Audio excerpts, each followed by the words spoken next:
One of the most well-known pilots of all time is Charles Lindbergh. What did Lindbergh do to become so famous? Charles Lindbergh attended the University of Wisconsin for 2 years before deciding to drop out.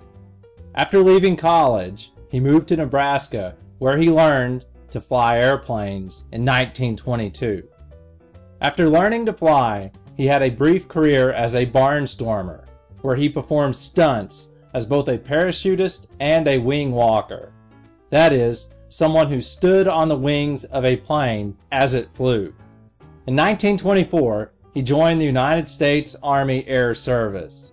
He graduated first in his class of 18 cadets. 104 cadets had actually started this training. After that, he spent the next 2 years as the chief pilot on a mail route, flying mail between St. Louis and Chicago.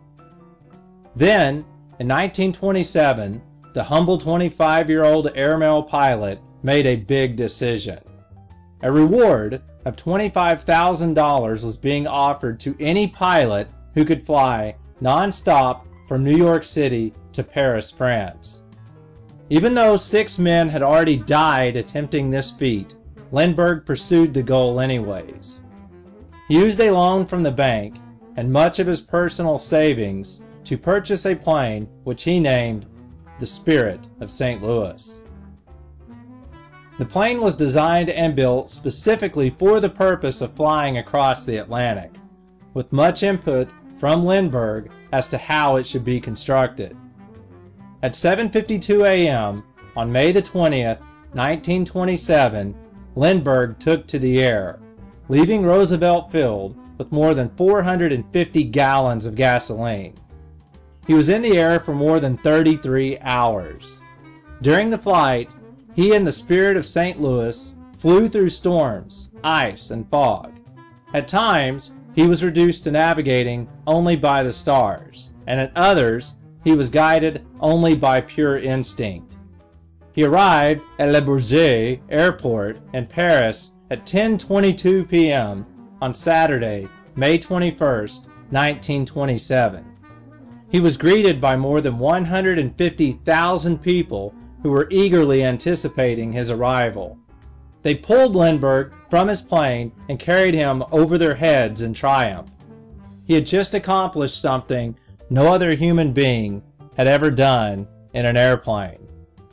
He returned to the United States and was treated to a huge parade in New York City, as well as official banquets and ceremonies honoring his achievement.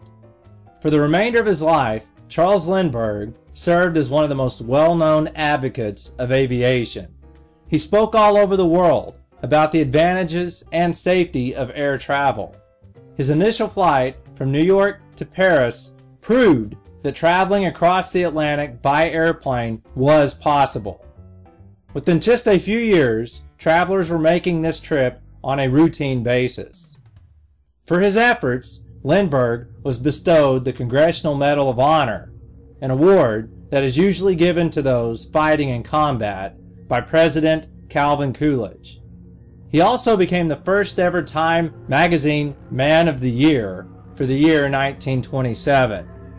There's been at least one well-known movie made about his life, and he has been honored in many other ways throughout the years.